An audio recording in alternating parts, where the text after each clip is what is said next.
Hey everybody, welcome back to Behind the Brand. We are here with Johnathan Humphrey of NaturalDividends. This is a second go-round because we had a little technical snafu the first time.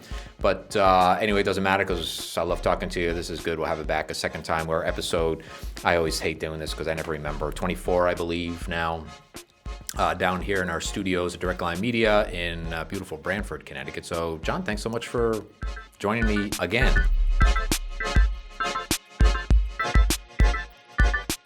And you have an event coming up.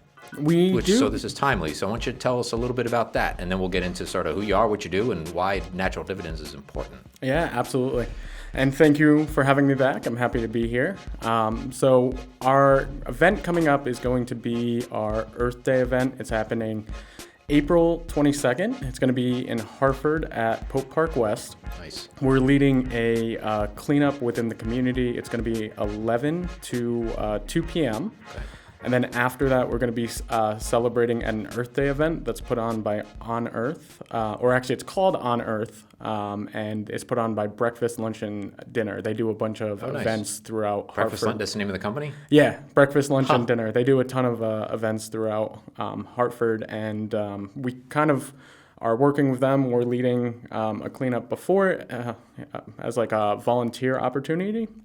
The way they do their Earth Day event is they advertise a bunch of volunteer opportunities leading up to Earth Day. And then if you volunteer at one of those, you get free tickets to the event as well. Oh, nice. And I know they're going to have food trucks. I believe they have a rock climbing wall. Oh, wow. And a ton of sustainable organizations and nonprofits. April 22nd. It's a Saturday. 22nd, Pope Park, Hartford. Pope Park, so the cleanup is going to be 11 to 2 p.m., and then the On Earth Earth Day celebration is going to be 2 to 7.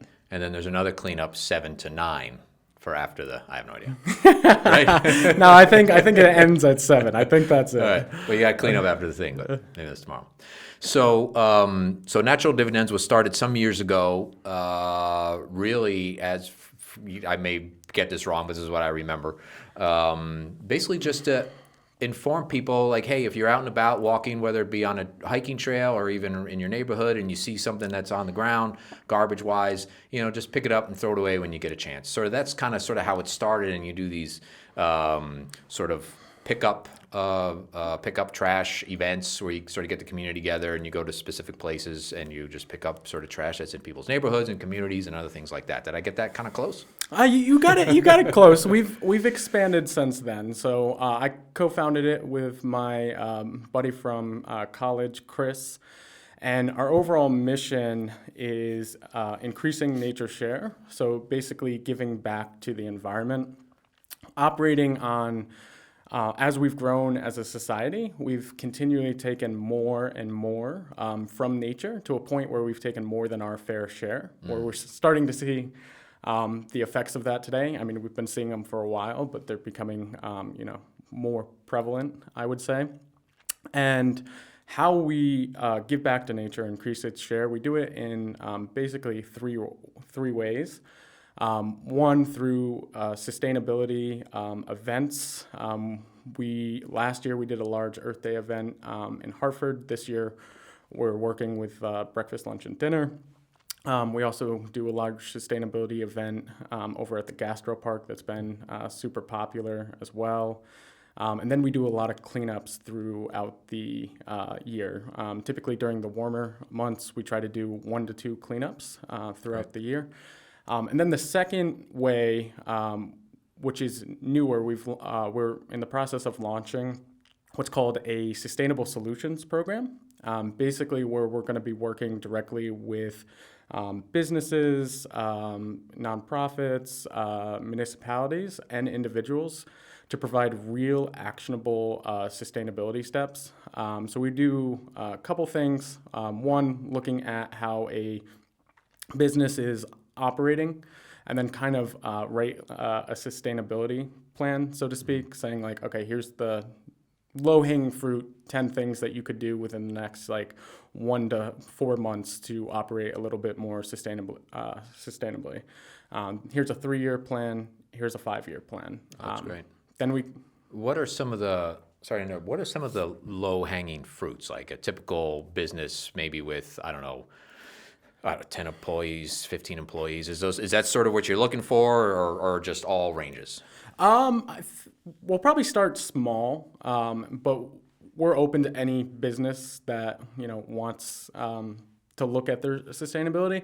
It really depends on the type of business, but like for example, if you're a restaurant, it could be like simply looking at the packaging that you're using for like to-go containers. Like if you're using styrofoam, that's not good at all. If you're using black plastic, that's actually not recyclable. So it could be, Which is weird, right? It Everybody puts it in the recycling bin, but it's not recyclable. it's not. And I'm sure there's some recycling experts that bang their heads against the wall Yeah. because of that.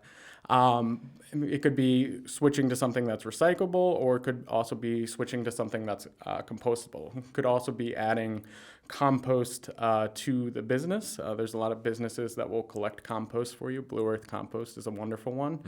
And then it could get a little bit more detailed from there, looking at energy efficiency, things of that nature. So there's a lot, and it definitely varies from business to business.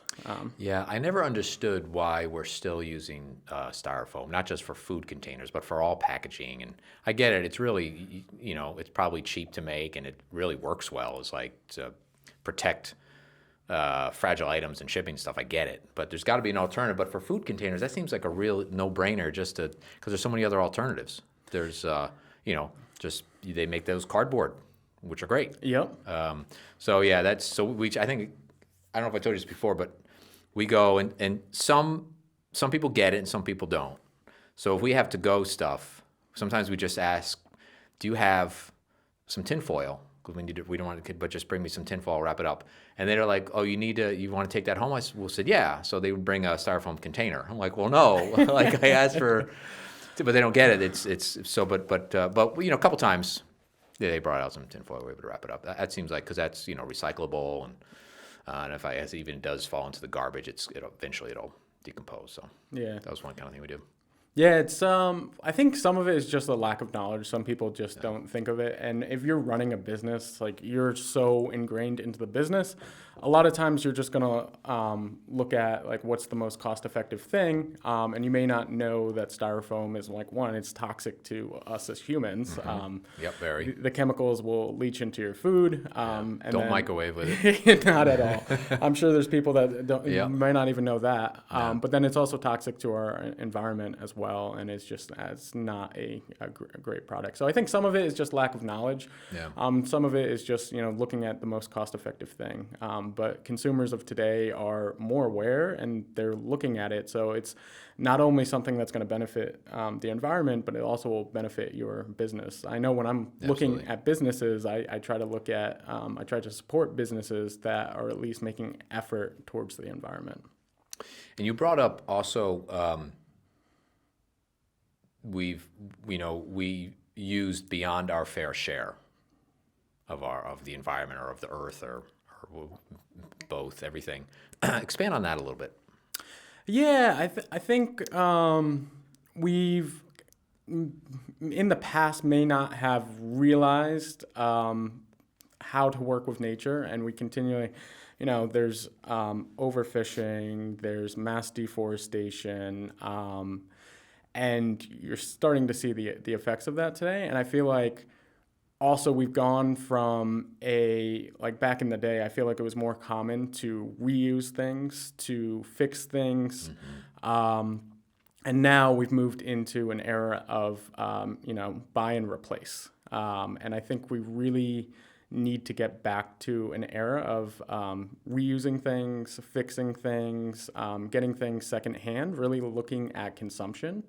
Here in America, we consume more than any other country in the world. I believe it. And if every single country in the world wants to consume like us in America, it's not sustainable. Yeah. It can't be done. We have to find another system. And a lot of people are talking about a circular economy. So it's basically taking into account the entire supply chain. So think of it, if you got like a milkman back in the day, they would drop off bottles of milk to your house, and then you would leave the old glass jars outside, and they would constantly just reuse those items. Now you get a plastic container of milk that gets thrown into the recycling. It may or may not be recyclable. And plastic can only go through the recycling system so many times. Right. Most plastic, when it goes through, is getting degraded into a lesser form of itself. It's not being used again. Glass and aluminum can be used again and again. Right. Yeah. Right. Yeah. No, I remember when I was a kid, we had the milkman. It was great. Twice a week, we'd have a little insulated container outside the front door. And like Wednesday and whatever. I just remember Wednesday. I don't know what the other day was. It could have been Tuesday. Who knows? Anyway, we'd go out and we'd get the milk. And then they started delivering things like chocolate milk. And I don't know if they did eggs or not. They may have. But I was reading this magazine, and it was about sort of the origins of milk and all the different animals that make milk. And you know, because it's not just dairy, right? People can drink like horse milk, right? And cow milk and goat milk and pretty much any mammal that produces milk we can consume. So, but anyway, obviously here we drink milk from cows. But they said it was a lot of time getting it.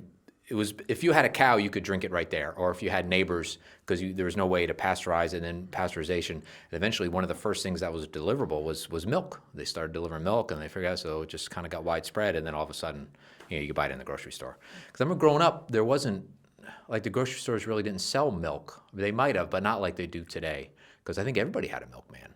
This is back in the 70s. It was still, everybody had a milkman. And then later in the 70s, I think, is when they started putting milk in. Anyway, sort of got off on a tangent there, but it was interesting. The whole, if you read about sort of the history of milk, and it hasn't been around really that long in the grand scheme of things, where you can go and have milk in your house all the time. It used to be like this treat that you could get because you happen to live next to a dairy farm. It was kind of cool. Yeah, so, anyway. No, and we've gotten used. Everything is on demand now. You can get anything delivered to you tomorrow. It's crazy. It's wild. And actually, I don't know the exact dates, so don't quote me here, but I think plastic came to us in kind of a mass scale sometime in the 50s. And before then, the grocery store would be all aluminum, glass. Yep.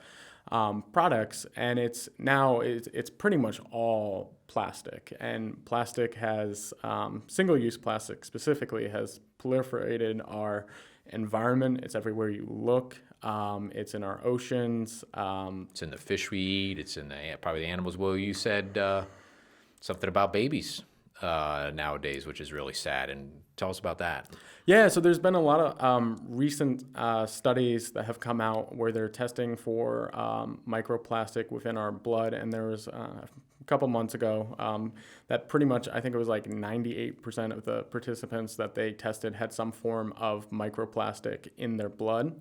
And then they actually did a study on newborn babies, and it was found in the placenta. So like a lot of the plastic is leaching into our blood, and we don't even know the full long-term effects of that. But yeah, same thing. Fish in the oceans are consuming this microplastic, and it's in a lot of the food that we eat now. And a lot of it is unavoidable just because of the way the system is set up. Yeah. And the scary thing is,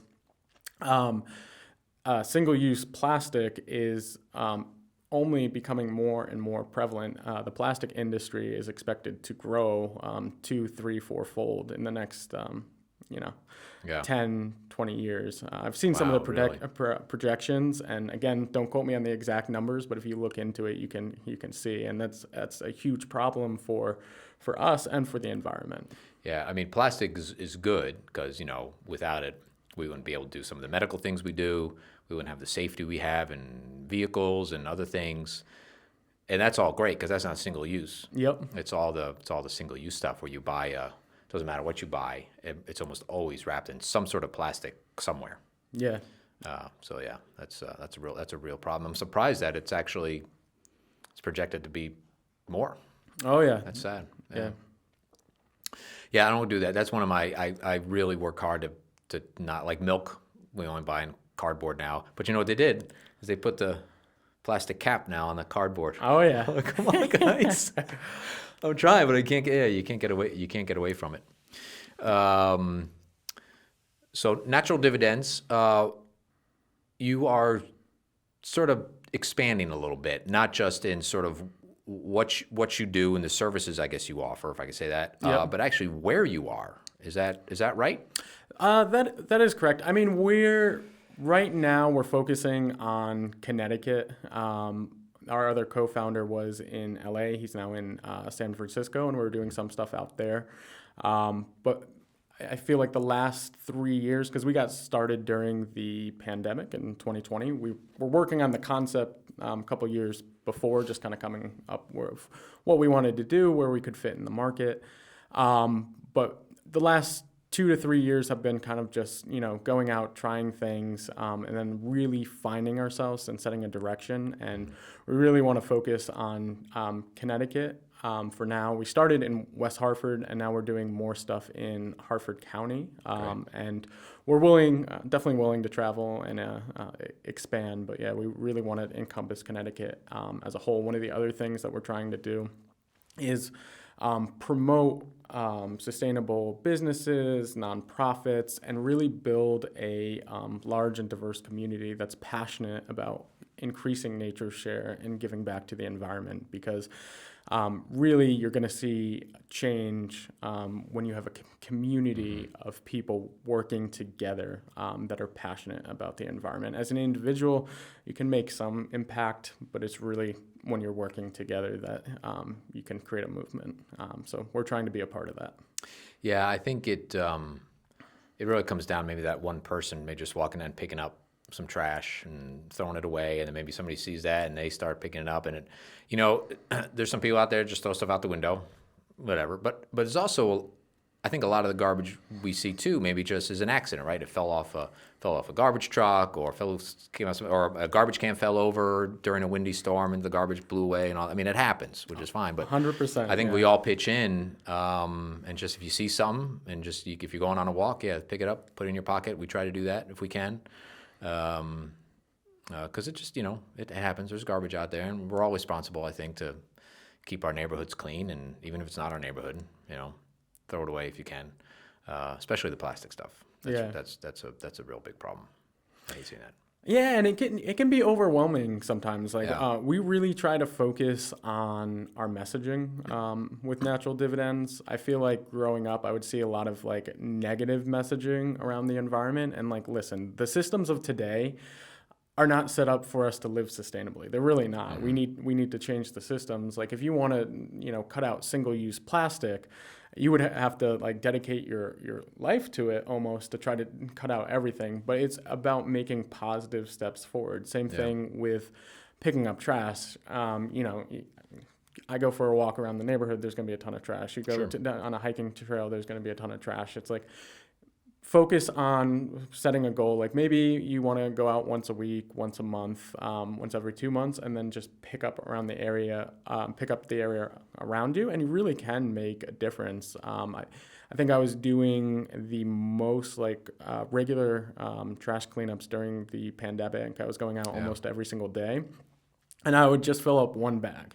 And then I would just leave my house, and at first I wouldn't really make it that far. I'd barely get out the door, and I'd have a bag full, throw it out and then go to my walk. And then slowly you could kind of see the impact that I was having on just my area. That's wild. I would get further and further and further and further away before that bag was full, and then bring it back. And I think that's the awesome thing about trash cleanups is you can really see your impact in real time, because sometimes we bring a group to a very cluttered natural area. One of our cleanups, we partnered with REI for their Opt Outside campaign. We went to a park in Hartford, and we picked up 500 pounds of trash. Wow. And you could literally see where we had started cleaning and where we had stopped, and it just looked so much cleaner, better, and more friendly for the environment and for the people that were visiting that space.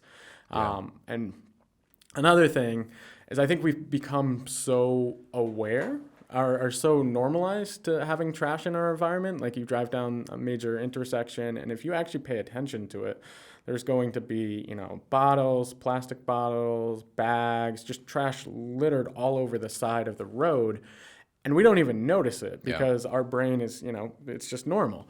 I've had a ton of people that have come out on cleanups with us that have stated that we've ruined their walks around their neighborhood or ruined their drive because they actually start to notice and see the trash and then realize how big the problem is and how just it's everywhere you actually start to look at it. And it's sad. It shouldn't be that way. But you're right with what you said before is it's not all. I think we have a tendency sometimes to blame other people. It's not always other people that are doing it. As you said, things happen. Windy day, a trash can gets blown out. You see a garbage truck going down the road, and what do you see? You see trash flying out of falls out of the back. out of the top of it. It happens. Yeah, I've been hiking, and I've had a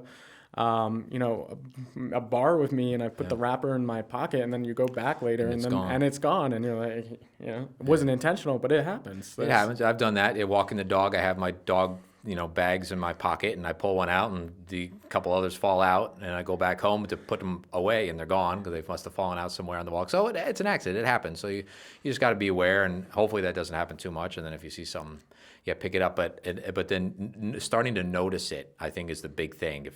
There's not too much garbage, but let's go pick up. I saw a couple of things. Let me go pick up those couple of things at the end of the driveway, and you pick up those couple of things, and then then all of a sudden you notice a couple more things, and before you know it, if you don't have a bag with you, your hands are full. It's once you start noticing how much is out there, you start seeing it everywhere. It could be soda cans down to just little gum wrappers but you notice all of that stuff, right? It's a lot. We did this cleanup maybe 1 or 2 years ago at Hammonasset Park here. It was probably similar to what you did. It was sponsored by a local sporting goods or some sort of organization like that. And you go and you sign up and you go, and they give you a 5-gallon bucket and a little picker-upper thing. And it was early in the morning at the beach. So we go and we're walking along, and there's a cigarette butt, and there's a little, like a gum wrapper, candy wrap, and then maybe there's a soda can. So we pick it up, but then you hit these places, and there's you go behind the log, and there's just a slew of trash. Everybody came back with a full bucket, and it had to be maybe 20 people at least. So everybody came back with a full bucket and then some. So it was really amazing just on that, and I'm sure there was still a lot left to do on that beach. But and it's not all intentional. You go to the beach and something falls off, you don't see it, or even if you camp, maybe something falls out and you don't pack it up. So I think most people try hard to leave with what they came, but what are you going to do? So we all try to pick up stuff that when we see it, it'll probably make a difference. No, it definitely does. And also a lot of what happens too, if that trash goes unpicked up, especially if it's in a park or something, it usually gets left there, and then somebody will come by that's mowing, and then it will run over it.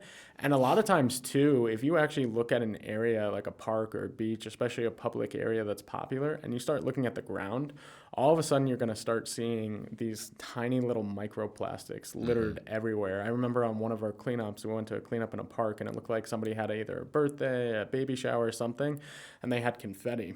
And it was everywhere. It was too much, too little for us to actually, sit there and then pick up every little piece. But even that park's by my house, even to this day, and that was a year ago, sometimes I still see these little pieces of confetti just tramped into the dirt. And that, if you really actually study, it's easy once you start paying attention to see the big stuff, but you can even take that to a micro scale.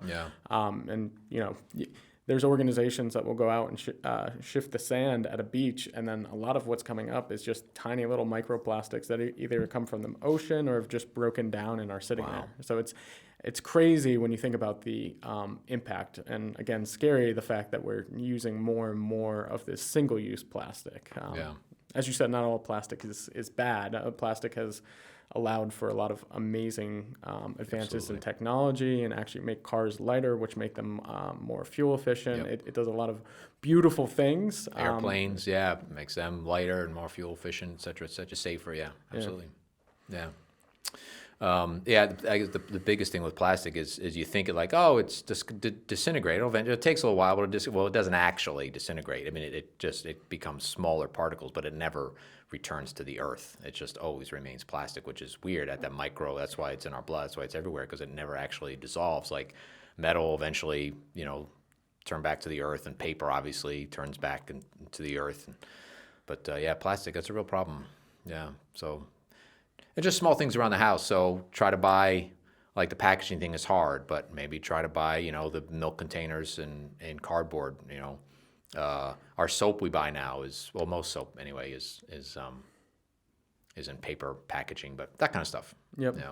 So it can be difficult. You go to the grocery store and you want to buy, but everything's all the prepackaged. It's all wrapped in plastic. Oh yeah. And you can't recycle that. That's got to go in the garbage because we're plastic bags. Yeah. What are you gonna do?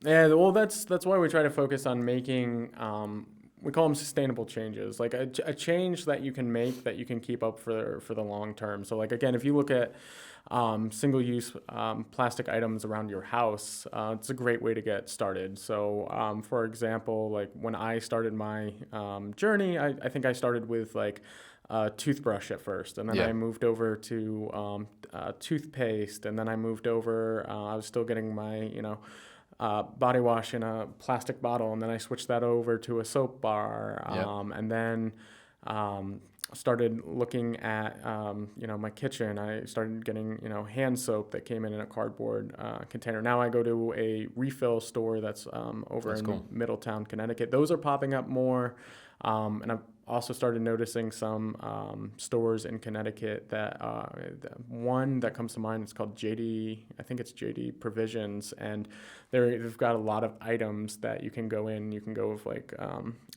your own containers, and they'll have kind of like nuts, rice, oats, a large list of things that you can just refill. But again, just looking at the items that you're using again and again and again. And if you can replace, 10% of those, if you do it for the rest of your life, that's a huge impact. Yeah. Toothbrush is a big one. Yeah, I use bamboo. Toothbrush is a big one. Yeah, we started doing that a long time ago because it's like all this plastic. And I started using like a toothbrush recycling thing where you could buy your plastic toothbrush, or maybe I can't remember. It was like you would put your old plastic toothbrush in this little bag and send it, and they would recycle the plastic or something. I was like, well, I'll just stop using plastic. Like that was way easier. Yep. So I started doing that a long time ago. So those kind of things. And bulk nuts is really good. Start buying those in bulk. There's a health food store here that in Madison. What the heck are they called? I don't remember. But yeah, you go and they have the whole wall of the bulk. But they still have the plastic bag. So it would be great to be able to go in with my own container, fill it up, and then do that. Yeah. So maybe. I think it's catching on. You're starting to see more small businesses do it, but again, it's never gonna, or at least now, it's not gonna be perfect. So making those small changes, and then a lot of what we see, and like what I've noticed in my own life, is if you make one small change, like that first step, you realize how easy it is. And like for me, it was like a feel good thing. I was like, oh, I'm no longer using this. I'm making like a tiny difference. And then you're like, okay, what else can I do? And then it becomes like, oh, okay, well, that was easy. What else can I do? Oh, what else can? And then it kind of like, well, snowball on it. And you start keeping an eye out for it. And if you're buying something, you kind of look at. I mean, that factors into my decision too. If I'm buying something, whether it be on Amazon or in the grocery store or wherever I'm buying it, that factors in. I'm like, okay, well, what's the packaging? What's it made out of? Where's it made? So it's like, maybe I'll spend a little bit more or whatever, but it's like a feel good thing. I'm like, all right, and I think if more people start sort of like doing that, especially with maybe trying to buy less of the single use and maybe going to the bulk places and filling up, and because government can make mandates and they can do all things. What happens with that, I feel, is like people get all pissed off and there's a big blowback. So I'm not doing that so they keep doing the same old. But if we do shows like this and we have more people that are promoting and just talking about the easy ways to make changes, one thing at a time, baby steps kind of thing. If everybody does that, eventually consumers will take over and businesses are going to be forced to change. That's really how it needs to happen. And I think that not just in what we're talking about here, but in every industry. I mean, it really needs to be consumer driven and it needs to start with just that one or two or three people getting the word out. With social media now, you can get the word out everywhere and just that's too difficult. I can't do that. Well, no, it's like you said. It's like, just start with that one thing. Like, Yeah. oh, okay, that was pretty easy. And it is. It's super easy once you do it.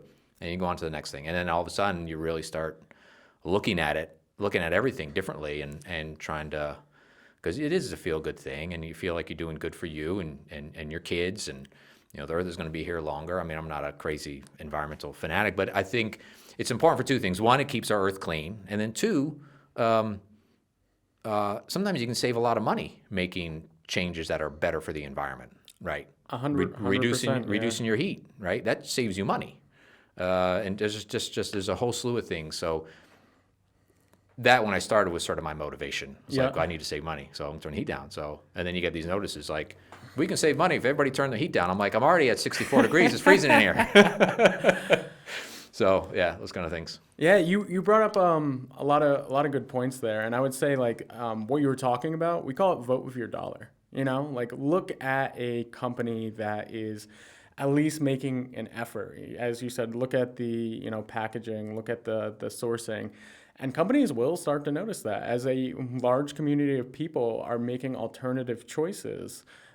The larger brands that may not actually care about it will care about the dollars. Yeah.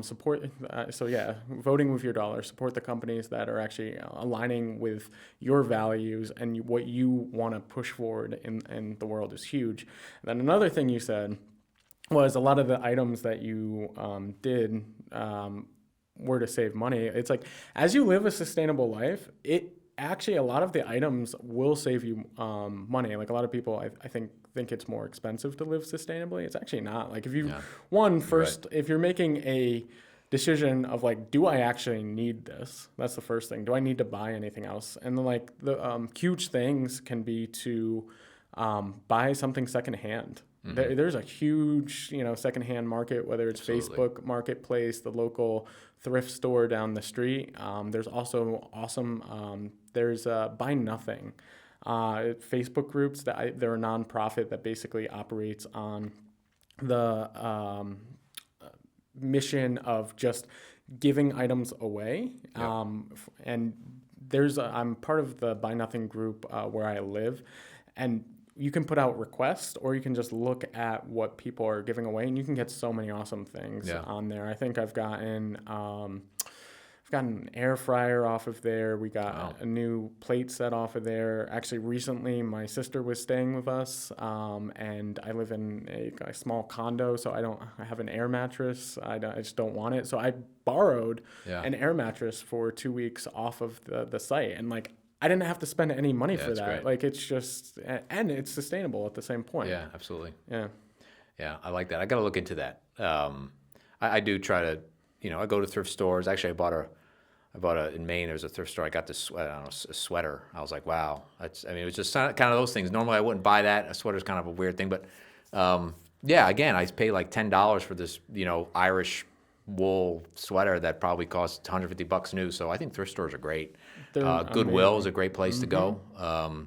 Goodwill's interesting. It's a really good business model because they get all their products for free. Right? Oh yeah, it's awesome. They make money on them. But it is a really good resource because people have old stuff and stuff thrown in the garbage, and they'll take pretty much anything, that's clean and has some life to it. They have great stuff at Goodwill. It's a great place to shop. Oh, absolutely. And then you can find some really really good stuff there. And then again, it's very cost efficient for you to buy it. And then also, if you go to on like Facebook Marketplace, again, that's like a secondhand market. I mean, recently. We brought a standing desk for my wife, and like if we had bought it new, it would have been like $250. Yeah. I think we got it for like $120. We got it less than half price. And again, at the same time, you may not think of like sustainability with that, but that's huge because you're just buying something instead of buying it directly from the company that's going to have to manufacture it and use it again. You're able to use it again. So it's a huge difference just with small things like that. I mentioned Amazon earlier, shop on Amazon or whatever when I'm looking. What's your take on that? Like not just Amazon, but the whole a lot of people like shop local, and I get it. I'm into shopping local, but you can't always find what you need when you shop local, or you ask for it. And it's like, yeah, we'll be here in 2 weeks, or like, well, I need it like in 3 days. I can't wait 2 weeks. So you go to Amazon and other online stores. Again, I'll buy a lot of my video equipment, from New York, and they ship it. So what's your take on it? Because then now we have a lot more cardboard use, right? Which is fine. But then also there's also a lot of those plastic bubbles they use, like those big plastic. They're not like the little tiny ones anymore. They're just big sheets of like plastic. So anyway, what's your take on that? How can we sort of get around that? What can we do to help? Is that really hurting the environment? Is it better to shop online as opposed to environmentally speaking? Yep. Do you have sort of an opinion about any of that kind of stuff? Yeah, I would say, like, listen, I'm realistic, and Amazon is super convenient. I use Amazon from time to time. It is a massive company, has a massive environmental footprint. They are making some changes to be more environmentally minded and forward. It's, in a lot of people's opinions, not happening quick enough, but it's also super convenient, and the majority of, I feel like, people are using Amazon, and there's a way to use Amazon more sustainably. One, we have on our website, naturaldividends.org, a Amazon shopping list that is sustainable items from Amazon. So you can get, like the no plastic toothpaste. You can get your, laundry detergent, all that stuff in like low plastic or low to no plastic items. And it's super convenient, right? You go in there, you have Prime, you get it next day, or you wait, 2 to 3 days to get it. There's also like an option when you're ordering it to have it delivered, slower in fewer boxes. And there's actually a way to set your preferences on Amazon so you can have them ship with less plastic. Because I think one of the... Oh, really? Yeah, we have the video on... check it out. In our resources as well. You'll still get plastic with them, but it tends to be a little bit better. And then again, if you're buying sustainable items off there, because it's like Amazon is not just Amazon. There's a lot of small businesses that are forced to Amazon because that's the marketplace. Right. So I don't think it's all evil. I think that Amazon needs to be doing a lot more to be sustainable, and they are making some changes, but. We try to be really realistic, again, with our messaging of, making the changes that make sense. Yeah. Yeah, I didn't know that. I have to look into that options. I didn't know you had shipping preferences like that. I have done like less deliveries, whatever. So that's cool. I get that. That's great. But the less plastic stuff. One thing I did do is, it's funny, and I have another change to make. Again, baby steps, right? So kitchen garbage, a lot of people use... they buy the garbage bags and they put them in there. We used to use the plastic shopping bags, but those are hard to get now, so that's out. And so we use paper, but we don't really get a lot of paper either because we have our own shopping bag. So the whole shopping bag for the garbage thing is sort of out the window. So now we're back to buying plastic garbage bags, but I found this one on Amazon. They're made out of like corn something or other, so they're biodegradable, right? So and they're actually cheaper than regular garbage bags, and they're really strong. People think they're not strong, but they're super strong. Anyway, so I use those. But the problem is, what I'm getting at is then it goes into my garbage can that's lined, because I bring my garbage to the transfer station every couple of weeks, that's lined with a regular plastic garbage bag. I'm like, okay. So I'm putting biodegradable garbage bags in a non-biodegradable garbage bag. So my next step is to find out, either one, just don't have a liner in the garbage can and just bring the whole garbage can. Maybe I could do that, or I find a different garbage bag. So that's my next step. I'm getting there. Yeah, and it's very complicated too, right? Because like one, there's certain plastics that can be recycled. There's certain ones that cannot be, and if you want to define sustainability, it's like learning like where to start There's so many different aspects to it. There's like water consumption, energy consumption. There's just consumption in general. You can look at like composting. You can look at single-use plastic. It's very wide and very broad sustainability. It really fits in like everywhere in our lives in different ways.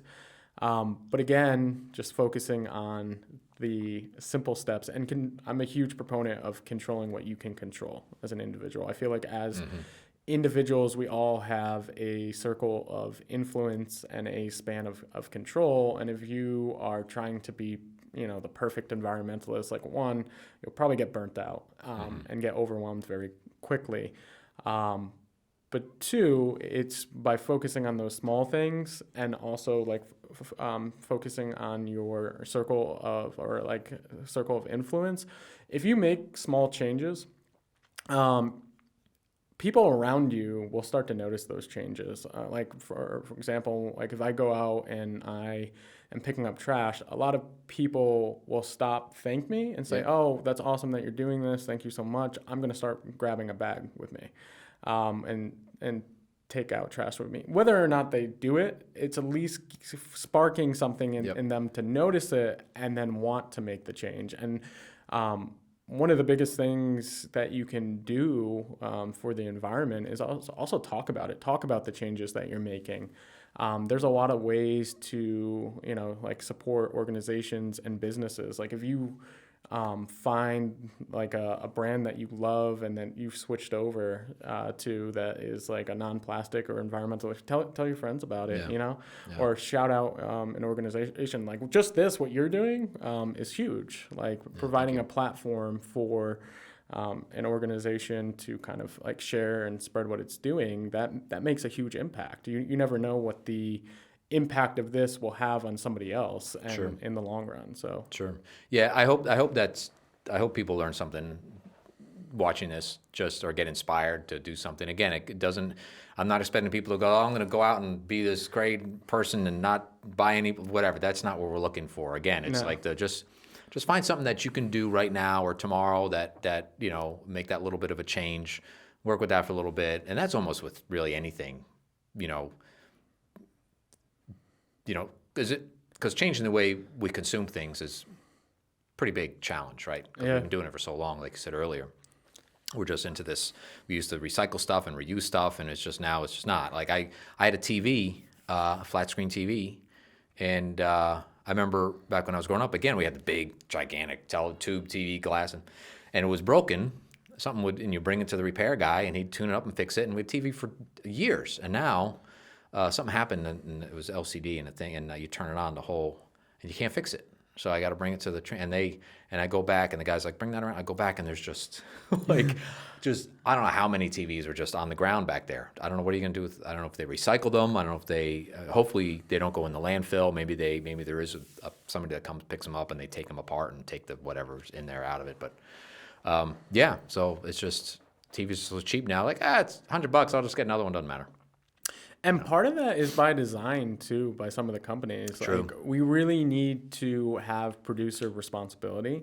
I know companies like Apple, for example, they're a company that has made it very hard to fix phones and have made a lot of the technology very private. And they I know they've sued companies that have tried to actually fix their phones, because for them, it's better if you just buy a new one. Yep. It doesn't work for them if you just, stay with the old phone and fix it. But I think, again, you're starting to see certain country pass like right to repair laws. Like that would be a wonderful piece of legislation for the U.S. is so that we actually have an option to repair. Not make it mandatory, but yeah. I find that weird that Apple is allowed to sue a company, because you buy a phone, you own it.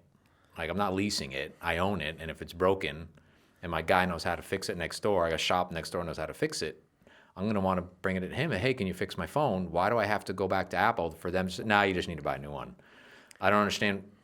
That's a whole nother conversation. Yeah. But that's too bad Apple does that, because they got great products. But yeah, and I think some of that is turning around, and the podcast that I listened to about it might have been something where they like produced a repair manual that might have had I forget the exact details of it, but I know a lot of companies make it hard to repair their products or don't even think of repair when they're designing a product.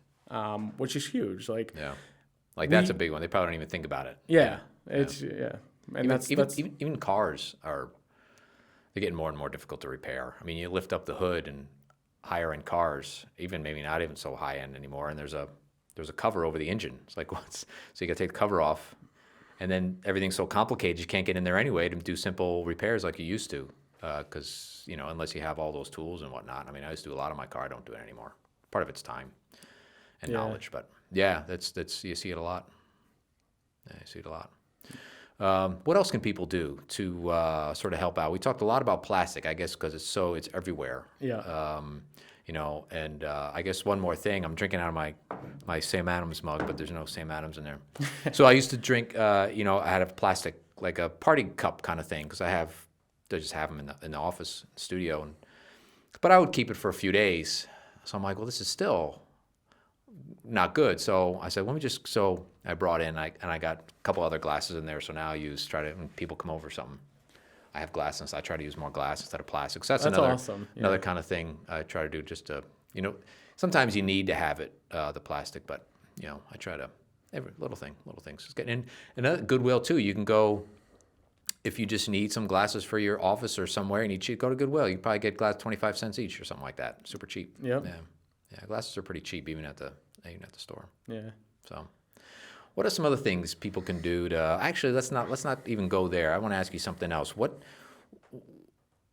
do you hope Natural Dividends can do in the future? So I know you're starting to work with small businesses to help them be more sustainable or do different things like that.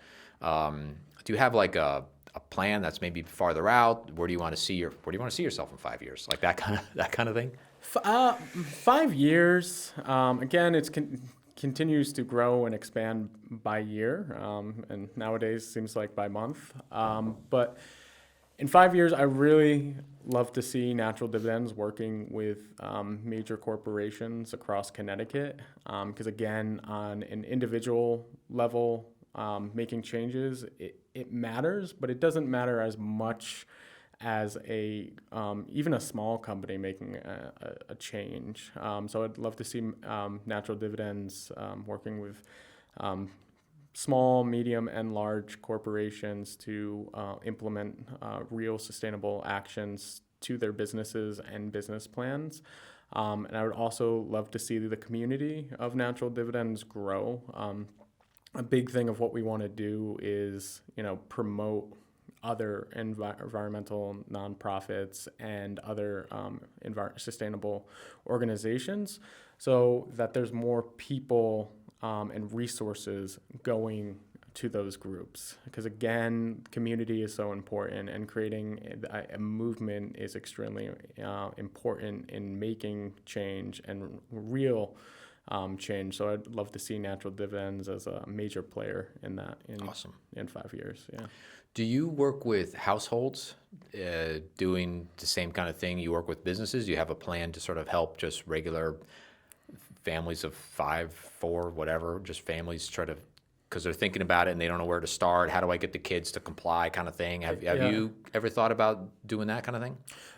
We would, for sure. We offer a lot of resources on our website of ways to live more sustainably. I think we have our 12 sustainable action steps, which are like different things that you can implement in your own life to live sustainably. So it can be like planting a pollinator pathway at your house if you own your property. What's that?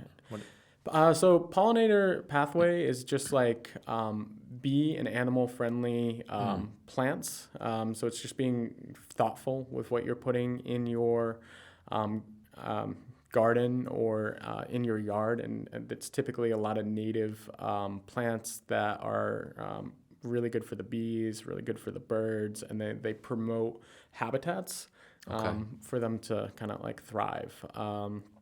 Planting a tree, can be a huge one. What I'm hearing now more this year and even I think it started last year is the dandelions.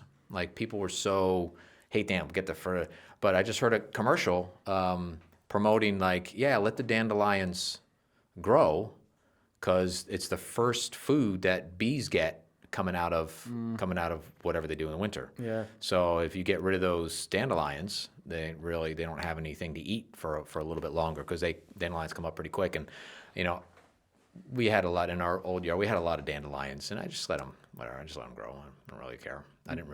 I fertilized for a little bit, and that's another thing, is over fertilization, or fertilizing your yard at all. Yeah. I don't think is necessary, and I just don't think it's a complete waste of time. It's expensive. It's a complete waste of money, in my opinion. So no, and yeah. I'm so sorry. No, go ahead. Sorry to interrupt you. Fine. But yeah, I interrupted you enough. Fertilizing it's full of a lot of toxic, harmful chemicals. A lot of it will kill insects, kill bees, kill the wildlife that is supposed to be there, is needed to be there as part of an ecosystem. And not to mention, when it rains, all that fertilizer is getting carried into our storm drains, into our rivers, and polluting the area around it. It's very harmful, to fertilize. And that's another thing, like just small things. Like I get being obsessed with having the perfect yard and everything, but sometimes, that requires a lot of water, that requires a lot of maintenance, and again, fertilizer, like being able to maybe let that go, or letting more of your yard go to a pollinator pathway or a tree or something can make a big difference, especially if other people in the area do the same thing. Yeah, I did back when I started, we had our property there. We moved since, but I did a couple years fertilizer. You got to fertilize, and because nothing against West Hartford, but it's got that thing where everybody's got to have the perfect yard kind of deal, whatever. So I played into that a little bit. I'm like, this is ridiculous. It's ridiculously expensive. I never stay on track, because you got to do it at a certain time. So I said, you know what, this is asinine. So I would go. I just went to lime. I did the lime, and I would do that a little bit, keep the grass long, and it took a couple of years for the lawn to sort of recover, come out of that fertilizer state. But it did fine. You would see the bees in there and the little bugs, and the kids played, and the dog would tear it up anyway, so whatever. But it felt good, and I didn't worry about the dog eating the grass. I didn't worry about the kids rolling around in the grass. I didn't worry about there's all the other animals that live there, like, oh my God, they can't be there because there's poison on the lawn. So yeah, there is something to be said for just, and plus it's a lot less stress. I mean, if you want to, if you got all that, if you got to go to work every day, and then on Saturday, like, oh, I got all that work, it's like, it's just grass. Like, there's way more important things in the world than having a nice lawn. 100%. Yeah. It's like you're spending less time on that. You can spend more time in other areas, and life isn't perfect. Our lawns don't need to be perfect. Like, no, life is not. Life is not perfect. Far, far from it. Yeah. But if you can spend less time doing that and spend more time with your family, or if you have a hobby or whatever it may be, it's well worth it. And then get your kid out there to cut the grass. He'll do a fine job. Doesn't really matter. Doesn't have to be straight. Crooked lines. Yeah. Yeah, so my wife did cut. She always wanted me. She's like, I want to cut the grass. I said, really? Because I don't mind cutting the lawn. It was just, if I had the time, it was sort of I think probably a lot of guys that take care of the lawn, it's sort of in that regard, it can be a stress reliever as well. It is. It's kind just of like to a go meditation, and mow and whatever whatever. So I said, yeah, you can cut the lawn. So I'm watching. She finished. And those lines are all like this. I said, you got to keep it straight. It was funny, yeah. But that was the last time I think she cut the grass. Whatever. I think it's great working with families too, because I think they're in that spot of what are some of the things we talked about, the dandelions and the what did you call it, the pathway? Pollinator pathways. Pollinator pathways. I think that's important. What are some other things, either inside or outside the home, that families might be able to do to? Yeah, so there's a lot. There's like energy consumption. Like, you can just start with being, mindful. Do you need all the lights on? Do you need the heat as high as it is? Again, that's going to save money. You can actually do an energy audit, I believe, through your town or through the state of Connecticut. I think it's little to no cost. And they'll come through and they'll look at, like insulation, they'll look at your lights, and they'll give you ways where you can, one, save money in the long run, but make your home a little bit more energy efficient. water consumption, are you brushing your teeth and you're just letting the water run, or do you turn the water off? Same thing, like, when you wash the dishes, be mindful of how long the water's running. That's a huge thing. I think just when you think about sustainability, a good place and an easy place to start is just thinking about your consumption, right? Like, how much am I consuming, and do I need to be consuming as much of this, whether it's water, electricity, food, or, stuff. And is there a way for me to consume less of this, and is there a way for me to do it more sustainably? Like, again, you talked about shopping local. That's huge. You can get your food from a farmer's market down the street most of the time. And that's coming from a farm in Connecticut for the most part, and to your door, versus, food that's being shipped from another country, going on a boat, taking a plane, however it's making its way to you. That can be a huge thing. And it also boosts your local economy and keeps the money in that area. Absolutely. Which is huge. Single-use plastic is a huge one, looking at the consumption of that. If you got, and I think if some people don't like drinking tap water, they want the bottled water, whatever. So one thing, they make big, giant jugs. So if you really need to have that at home, instead of buying the single-use bottles, buy the giant jugs and then put it in, fill it in glass. So, probably it's going to be less expensive. And now there's also less plastic that's going away. So that's a big one. We don't, we drink tap water and stuff, but I see, there's still, it's amazing just how many just cases of plastic water. Those are the plastic water bottles everywhere. On our cleanups, I think plastic water bottles and nips are the most prevalent item that we find everywhere. That's a funny one. Nips used to be made out of glass. It's too bad they're plastic now. We find a lot of them, whether it's in the park, side of the road. But even with like the plastic water bottles, like that plastic leaches into the water, and we're actually consuming, when you drink those, little bits of plastic. Like something we did at our house is we bought a, I think it's like Aqua True or something. It's a water filter, so we just take the water. It filters through. I mean, there is like a plastic, filtration system that we have to replace like once every 6 months or 8 months or whatever. But it's kind of like a Brita thing. I think we used a Brita pitcher for a while. It had that plastic whatever filter.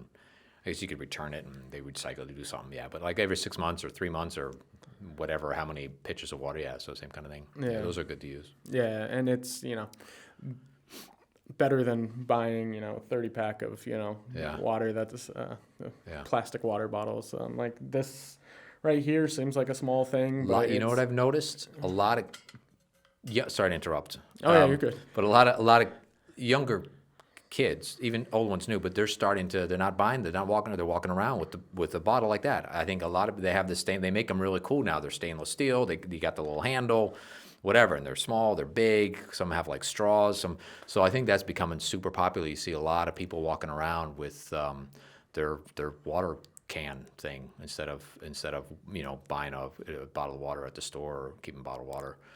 Absolutely. And then when we talk about saving money, again, saving money to save the environment, I feel like plastic water bottles, like the Poland Spring, whatever, are the biggest scam. We're being sold water in plastic that you can get for free from most places, and a lot of water bottle companies are actually just selling us back tap water. So which is crazy. I don't know if you remember this in Bloomfield some years ago. The Bloomfield, I don't know how it turned out. I don't remember, but I remember there was a water company. It was a big one. It was like Nestle or something like that. They were trying to figure out a deal where they could buy the Bloomfield water and put a water plant in so they could bottle the tap water and then sell it to us in a bottle. And they were going to be able to buy the water cheaper than residents could buy it coming out of the tap. But then you would just go buy your own water for however. I mean, yeah, it was ludicrous. I was like, what is what's going on here? So it's funny that a lot of that bottled water is just tap water. Yeah, And they put it in a bottle. That's all it is. Don't do anything with it. That's a very common story. And then a lot of times, I've watched a lot of documentaries on this. Like sometimes those communities, if they go through a drought or something like that, they actually give preference to the company for water. So it's money. It's money. It's wild. It's a money thing. Yeah, it's got to be a money thing. Well, obviously it is a money thing because who knows whoever's managing that reservoir is getting the money, and then I'm sure there's a kickback to the town government's getting money. Who knows? Whatever. But again, that's a whole nother topic. Yeah. Yeah. No. Absolutely. I love what you're doing. I think it just needs, and it's slowly happening. Just like the people carrying around their own water bottles and things. It's happening really slow. But I think we're getting there. It's unfortunate that you see that single-use plastic is projected to be on the rise, the manufacturing of it or what have you. That's really unfortunate. I would hope that it would be just the opposite, or we'd hit plateau and figure out ways to reduce it. But I guess it's plastic is cheap. There's these companies. I don't know if they're in the United States, but they try to recycle plastic. So I don't know if this is a good or a bad thing. So recycle plastic in terms of reusing it. I started recycling, but reusing it. So they'll make like rope. So they'll get all these plastic bottles and other plastic, and they'll melt it and they'll whatever they do with it, and then they make rope out of it or other products like that. So I'm thinking, I'm on the fence. Like, is that good? Because now you just have another plastic product that, especially things like rope, you use it, like bits are going to fall off, and it's going to get into that microplastic situation again. And have you heard of things like that, or what do we feel about that kind of stuff? Yeah, I think there's a lot of nonprofits out there that are like collecting plastic and then finding creative reuses for it, and without looking at a specific company, because I'm sure it could vary by company. Some of that could just be greenwashing. What's greenwashing? Greenwashing is basically, pretending to be environmentally friendly when you're not. Like, I know there's like clothing companies. I think Zara is one of them, where they'll like promote like something sustainable, but when you find out about it, it's actually just the tag that's on the clothes. It's not actually the clothing itself. There's a lot of stuff like that. So it could be like a cardboard tag instead of like a plastic tag. Instead of a plastic tag, and they'll do all their marketing around that to make you think it is green. What's it called? It's called greenwashing. Greenwashing. Yeah, so it's cool. Basically like pretending to be sustainable, but you don't really care. So you're trying to grab the dollars without minimizing the impact at all. Yeah, I love it. I'm gonna look that up. Yeah. Oh yeah, you'll find a lot of companies out there are doing it. Wow. Similar to like healthy washing, where you have something that's like not healthy at all, but they will advertise like one ingredient that can be healthy for you, and then it's like, when you actually like look into it or learn about it, you're like, that's not healthy. It's like all natural on the label. It doesn't mean anything. Yeah, like it means not that doesn't mean anything at all. Yeah, all natural, which is interesting. Sorry, I interrupted. We were talking about greenwashing. Where were we? I lost track. The question I just asked you. Reusing single-use plastics. Plastics. Yeah. So yeah. Yeah, I think it can be a good thing, because again, a lot of our plastics that we have are not even recyclable. I think it's like the statistic is that 10% of the plastic that we're recycling about 10% of the plastic, which is like, and what is plastic? Plastic is oil. So a lot of the oil companies or plastic companies are pushing recycling as the solution, but they've been pushing that as a solution for the last 50, 60 years, and it really hasn't improved. If anything, it's like, exactly where it was. So not to say like everyone should be recycling, like not to say that like don't recycle, but it may not be the solution. I think the solution lies in the circular economy, but also like, what do you do with the existing plastic that's out there? If you can find a creative use for it, like I know there's companies out there that will collect film plastic and then turn them into park benches. Like that's awesome. That's a much sturdier form of plastic. It serves a public good. So I without looking at a specific company, I think in the general sense, I think it can be a good thing. As long as we're not producing more plastic to do it, yeah. or it's like becomes an excuse to create more plastic. To create more plastic. That's sort of I'm getting at. It's like, that I guess that's good. It's better than it being on the ground in the woods or in the landfill or whatever. But ultimately, we just need to stop producing and using plastic. Yeah, the single-use plastic. The single-use plastic. We got to get rid of it. Which is it's not plastic. Not all plastic's bad. It's the single-use, which is really, and it's amazing how, like packaging particularly, you get it's like, it's kind of like that. I don't know if it's greenwashing or not, but that's a really cool term. You get this cardboard box, and they're all like, we made, but then you get it, but there's still like some plastic in there somewhere. I'm like, but there's still plastic in there. So it's tough. I get it because it's cheap. It's easier. You can mold it into any kind of shape you need it to be molded into. So I understand, but we really need to rethink that. This has been really, really good. What other things are coming up? Any kind of other programs? You have April 22nd. Let's go back on that. April 22nd, you have your partnering with, let me see if I can remember the name of this. It was great. Breakfast, lunch, dinner? Yep, breakfast, lunch, and dinner, yep. For a trash pickup at Pope Park in Hartford. And then after that, there's going to be some sort of a festival, sort of party celebration, which is awesome. So you have that coming up April 22nd. What else is anything else coming up in the future? So as of right now, our main focus is on that event. I also have a wedding coming up in April. So congratulations. Yeah, very cool. Not planning a lot of other things after that, but we'll be doing typically we do one cleanup every single month, sometimes more. So you can find out about that from our website. Also, we're on Eventbrite. You can find us on all things social media, Instagram, NaturalDividends, LinkedIn. NaturalDividends.org.com? .org. Cool. So, and then, so go there, folks, and find out more and get hooked up on the Instagram and all that kind of stuff. How do you, are you a registered nonprofit? How does all that work? How do you get funding? Is it services you provide? Can people donate if they want to support you? How does that work? Yeah, absolutely. So we are a 501c3. We got that in September of 2021, I believe. Might have been 2020. Nice. But right now we're a completely volunteer-led organization. And we do collect donations.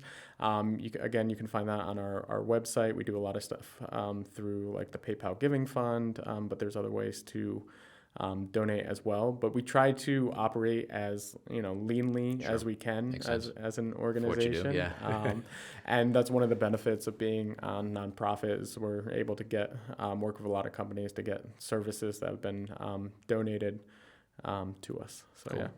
Where does the money go if somebody want to donate? Is there a particular thing they can donate for? Like I know you probably need materials if you do these different type of events you're doing. You need either marketing it or just materials to give people to pick up stuff. So Is that what most of the money goes to? Are there can people donate to a specific sort of cause, I guess? Yeah, so we try to be transparent in where the money is going. And right now 100% of your funds are going directly to further our mission. No one's taking a salary from Natural Dividends. That's great. And right now, our biggest need is for actual trash grabbers. So we were using plastic trash grabbers. I was just going to say, trash grabbers are made out of plastic. Yeah, anyway, go ahead. from the dollar store. Yeah. And they were very cheap for us to buy, but we found after using them that you might get one or two uses and then it breaks and then it becomes unusable, not sustainable. Right.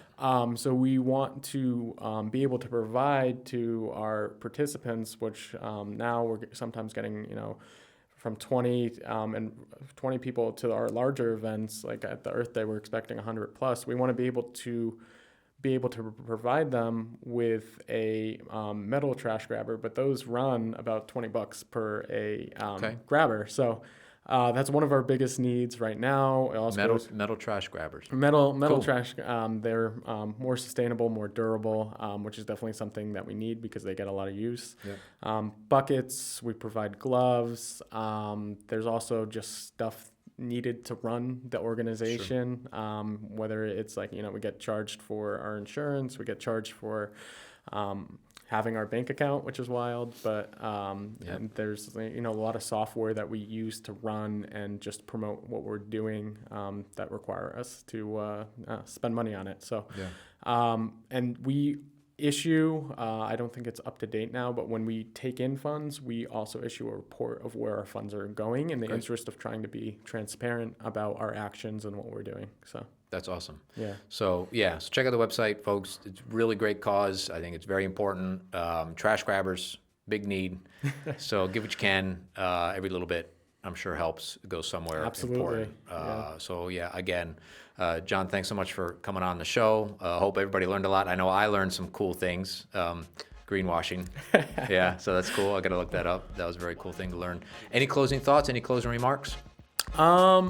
I would say if you're a business that is interested in sustainability and wants to work with us at Natural Dividends, we would love to partner with you. You can reach out at John at Natural Dividends. And besides that, if you want to get involved with us, you can always reach out as well. Same email. And it's john at naturaldividends.org. And other than that, thank you for having me. This was awesome. I appreciate it. You're very welcome. I'm so happy you could make it again. And volunteer, folks, too. So it's not just money, it's the manpower. So absolutely. That's great. Thanks so much. See you, everybody.